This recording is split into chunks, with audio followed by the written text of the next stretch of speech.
I'm thinking Great Adventure will get a substantial capex budget for 24, like 25 to 30 million to Whoa. cover new rides, 50th. I think it'll be higher. Mm. Personally,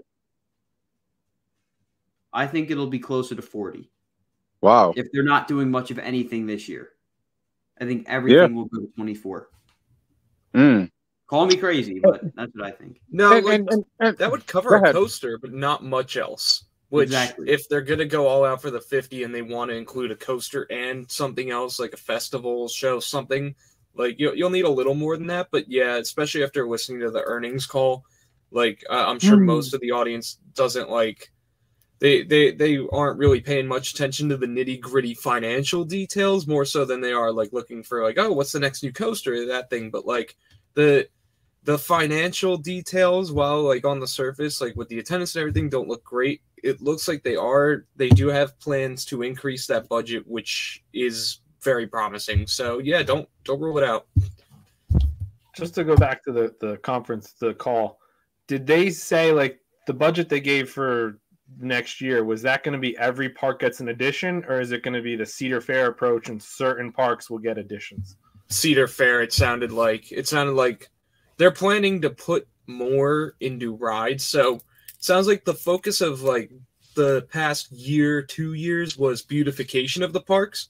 And they said in the call specifically that they feel like they're getting into a spot where they can not like stop focusing on beautification, because obviously it'll continue, but like they can kind of they could take all the budget and like a portion of it that was beautification get put back into rides, which you're starting to see with the water park and family editions.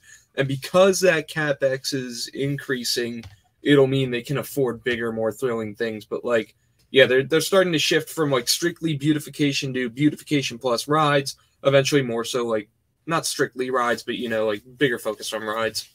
And like few parks get a big thing and like some parks get smaller stuff.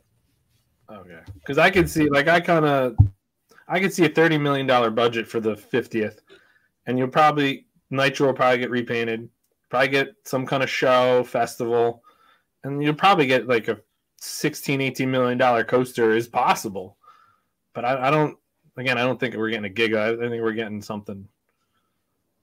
It'll be thrilling, but I don't think it's going to be on that scale. Guess time will tell.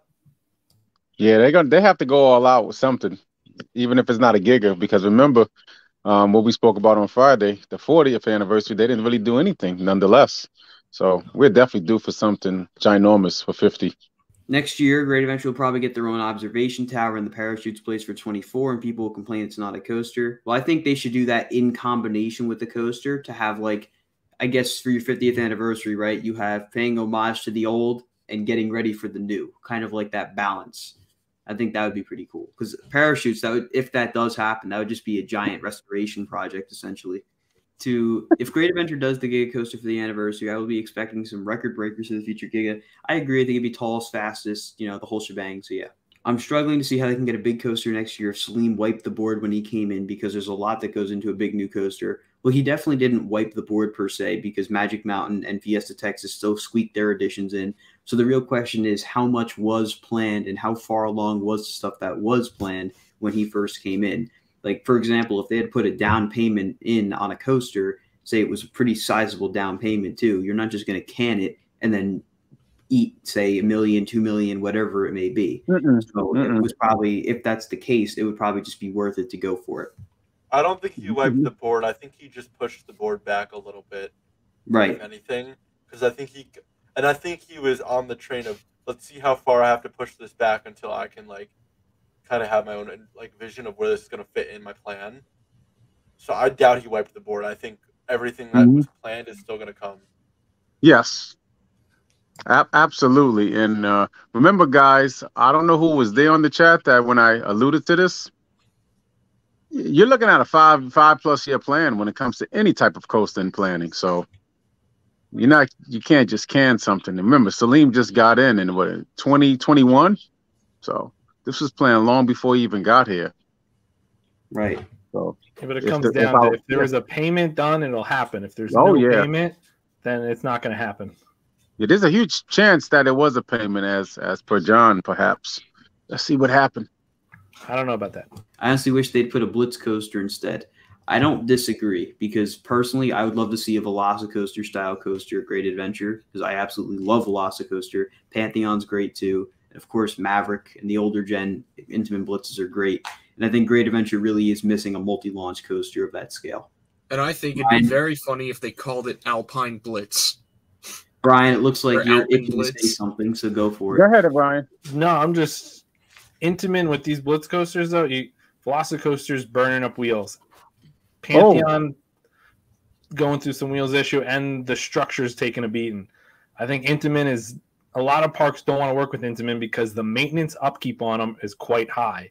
So if Great Adventure is to build a launch coaster, it's going to be a Premier or maybe a Vekoma now. You just stole the words right out of my mouth. I was just about to ask you, what about Vekoma? Yeah. It seems like it's been a great success overseas. Now that I'm glad you told me that because I was so high on the two great Intamins for all of us as enthusiasts to love them from Velocicoaster to Pantheon, but this is a huge disappointment. So, yeah, I could see Vekoma. That'd be nice to bring one of them over here just to see how it would be in America. Like the Intamins are fun, but it's just the maintenance upkeep. Like could pay for them. A park like Great Adventure is not going to put the money into maintaining an Intamin ride like they have King Ka as a nightmare already. They're not going to take on another one. Yeah, and doesn't I-305 have literally a sprinkler at the station just to keep the wheels cool? Unbelievable. But Velocicoaster on the brake one, they added the wheel coolers too. Yep. Wow. To try and help with their wheels, and they're still eating up wheels. What about Maverick? Maverick, no. I don't think has them. Maverick is doing great, right? Overall, not being a maintenance nightmare. I don't know too much about the replace a track segment on it. Wow, there's always something with Intamin. Damn. If Dorney's getting a dive and Great Adventure is not getting one, that's not necessarily true. If Great Adventure and Six Flags plan to dive for Great Adventure in advance, then who knows? Maybe both of them will wind up with a dive. You never know. That'd be really weird. That would be. Yeah. I'd feel bad for Dorney because Great Adventures would definitely be bigger, and it would kind of just make Dorney's look insignificant, unfortunately. and you could forget about Hershey Park getting one then for their next because they have a B&M package. They should put signs up where old coasters used to be for the anniversary. That would actually be so cool. That is brilliant. Really good idea. Really, really. Yeah, that is a great idea. New president of Great Adventure here. Get him over there. That'd be nice. You have chiller signs, lightning loop signs, the Great American Boom Machine signs, and especially Rolling Thunder. You'd have Ultra Twister Viper. You'd have Ultra Twister Viper and El Toro all stacked on top of each other. That'd be so sick. That's a good one. Or they put them next to each other, on the sides. Yeah, that'd be sick. So sick. Wow, that's a good one, Colin. There's another thing down here that actually. We all kind of forgot about it for a little while. But whatever happened to the horse? Medusa's horse. Oh, yeah. Forget about it? Well, I think Gabriel was the one pushing for that. Right. I mean, they have the horse. I don't know. It's just backstage at this point. Well, I know it was sitting in the woods, creepily staring into the park at one point. So, I remember seeing that picture online on Facebook somewhere. Yeah, that's where I saw it. It was just sitting in the woods. It's very creepy. But yeah, I hope they bring back the horse. It's always great.